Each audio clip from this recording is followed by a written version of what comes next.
नमस्कार दोस्तों, स्वागत है आपका देश लाइव में और आपके साथ हमेशा की तरह मैं हूं आशिमा त्यागी। दोस्तों सोचिए, अगर कोई ऐसा व्यक्ति जो सालों तक किसी पार्टी का झंडा उठाता रहा हो, उसे थामता रहा हो और अचानक कैमरे के सामने आकर वो ये कह दे कि दंगे पार्टी के कार्यकर्ताओं से करवाए जाते हैं और टिकट बाहर से आए नेताओं को दे दिया जाता है, तो ये सिर्फ एक बयान नहीं रहता है, ये पूरे राजनीतिक तंत्र पर एक सवाल बन जाता है। महाराष्ट्र के अमरावती से सामने आया एक वीडियो इसी वजह से चर्चा में है। इस वीडियो में एक स्थानीय बीजेपी कार्यकर्ता, जिनका टिकट कथित तौर पर काट दिया गया, बेहद भावुक अंदाज में आरोप लगाते दिखाई दे रहे हैं कि जब भी दंगे होते हैं तो पार्टी के जो जमीनी कार्यकर्ताओं का इस्तेमाल है वो किया जाता है, लेकिन चुनाव आते ही उन्हें दरकिनार कर दिया जाता है। दरअसल इस पूरे मामले की अगर मैं बात करूं तो ये मामला इसलिए महत्वपूर्ण हो जाता है क्योंकि अमरावती पहले भी संवेदनशील घटनाओं के कारण सुर्खियों में रहा है और 2022 में अमरावती में हिंसा और जो तनाव की घटनाएं हैं वो सामने आई थी, जिनके बाद प्रशासन ने कड़ी कार्रवाई की थी। और ऐसे शहर से अगर कोई सक्रिय राजनीतिक कार्यकर्ता इस तरह का आरोप लगाता है, इस तरह का आरोप मढ़ता है, तो उसकी जो राजनीतिक और सामाजिक गंभीरता है वो बढ़ जाती है दोस्तों। हालांकि ये भी उतना ही जरूरी है कि किसी भी वीडियो क्लिप को अंतिम सत्य मानने से पहले उसकी पुष्टि, उसका संदर्भ और पृष्ठभूमि को समझा जाए। सोशल मीडिया पर वायरल वीडियो अक्सर आंशिक सच्चाई जो है वो दिखाते हैं दोस्तों, पूरा परिप्रेक्ष्य जो है वो नहीं। अब देखिए, यहां पर भी दो पहलू हैं। पहला ये कि क्या ये सचमुच किसी संगठित रणनीति का संकेत है, और दूसरा ये कि क्या ये एक नाराज कार्यकर्ता की भावनात्मक प्रतिक्रिया है जिसे टिकट नहीं मिला और जिसने क्षोभ में आरोप लगा दिए। भारतीय राजनीति में टिकट वितरण दोस्तों हमेशा विवाद का विषय रहा है।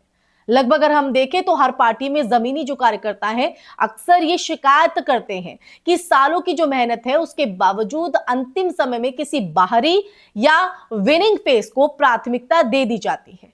और ये सिर्फ बीजेपी तक सीमित नहीं है, बल्कि कांग्रेस, क्षेत्रीय दलों और अन्य पार्टियों में भी कहीं ना कहीं देखा गया है ये पैटर्न। फिर भी दंगों को लेकर लगाया गया आरोप बेहद गंभीर है।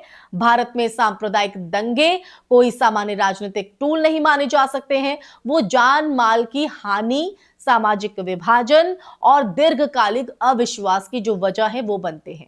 तो राष्ट्रीय अपराध रिकॉर्ड ब्यूरो यानी एनसीआरबी के आंकड़ों की अगर बात करें तो ये आंकड़े बताते हैं कि सांप्रदायिक घटनाएं समय समय पर कई राज्यों में होती रही हैं, लेकिन हर घटना की अगर बात करें तो हर घटना के पीछे एक राजनीतिक साजिश जो है वो साबित करना आसान नहीं होता। जांच एजेंसियां, न्यायिक आयोग, अदालतें ही जो हैं इस तरह के आरोपों की पुष्टि कर सकती हैं। अब इस वीडियो में जिस भावनात्मक स्वर में आरोप लगाए गए वो ये जरूर बताता है कि पार्टी के जो अंदर टिकट वितरण को लेकर असंतोष है।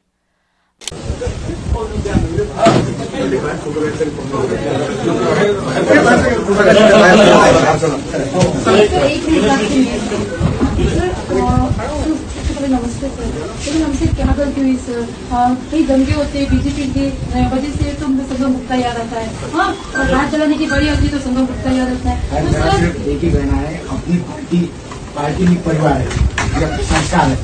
पार्टी अपनी हिंदुत्व के मुद्दे पर चलती है। एक दिन हिंदुत्ववाद के कार्यकर्ताओं को सर यहाँ पे टिकट दे रही है सर। एक दिन जिन्होंने सेंट्रल जेल देखी उसमें से मैं खुद देखूँ, अमरावती दंगे का मुझे मुख्य आरोपी बनाया गया है, फिर भी मेरे तरफ विचार भी नहीं किया। 9 दिन हुए थे सर, हमको 19 दिन के लिए सेंट्रल जेल भेज दिए। हर कुछ भी प्रॉब्लम होती है तो संगम गुप्ता याद आता है सर। अभी टिकट देने के बाद है कि उनकी फैमिली याद आ रही है उनको, तो फैमिली याद नहीं आती है। मुख्य चीज है हमारी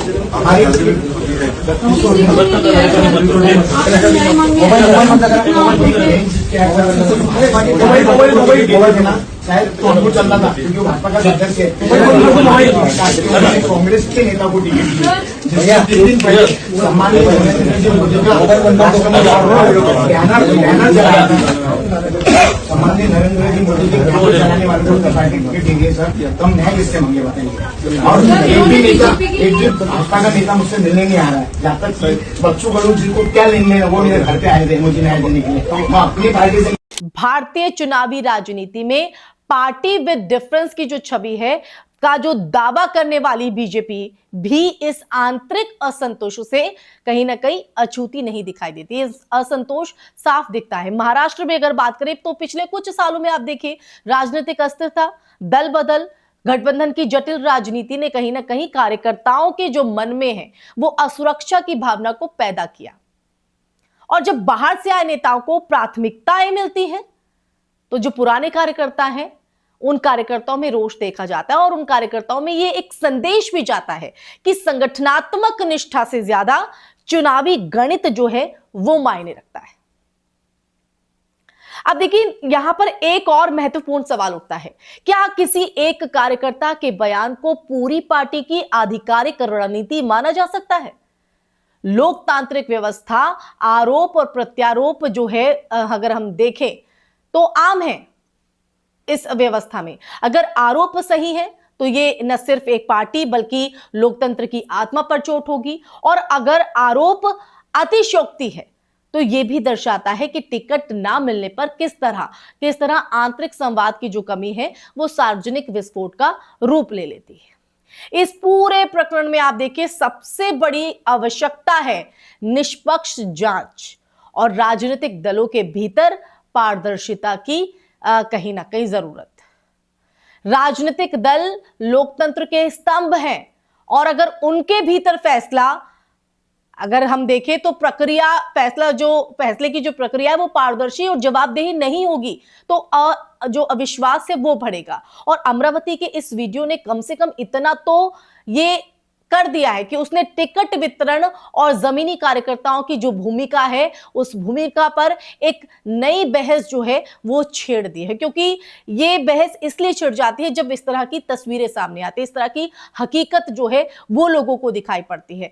तो ये ऐसे में दोस्तों कहीं ना कहीं बेहद मन में गंभीर सवाल खड़े करती है। और अंत में हमें ये याद रखना होगा कि लोकतंत्र सिर्फ चुनाव जीतने का नाम नहीं है, ये विश्वास, जवाबदेही और नैतिक आचरण की बुनियाद पर टिका हुआ है। अगर किसी भी दल में कार्यकर्ता यह महसूस करने लगे कि उनका इस्तेमाल सिर्फ तनाव और टकराव के समय किया जाता है और सत्ता की हिस्सेदारी में उन्हें भुला दिया जाता है, तो यह लोकतांत्रिक संरचना के लिए कहीं ना कहीं खतरे की घंटी है। अब ऐसे में देखना यह है दोस्तों कि यह वीडियो महज एक वायरल क्षण बनकर रह जाता है या राजनीतिक दलों के अंदर आत्ममंथन की जो शुरुआत है वो करता है। तो ये पूरी सच्चाई आज इस चर्चा के माध्यम से आपके सामने रखी है दोस्तों, और ये जो तस्वीर वायरल हो रही है इसकी हकीकत भी कहीं ना कहीं कोशिश की गई है कि आपके सामने आए, लेकिन अब ये तस्वीर आने वाले दिनों में क्या रंग लाती है या क्या मोड़ लेती है ये देखने वाली बात जरूर रहेगी। इसी के साथ इस चर्चा में फिलहाल के लिए बस इतना ही। ये चर्चा आपको कैसी लगी कमेंट सेक्शन में कमेंट करके जरूर बताइएगा दोस्तों। इस वीडियो को ज्यादा से ज्यादा शेयर कीजिएगा, हमारे चैनल को सब्सक्राइब कीजिएगा। फिर हाजिर होंगी ऐसी ही चर्चा लेकर, तब तक के लिए अपना ख्याल रखिए। जय हिंद, जय भारत, नमस्कार।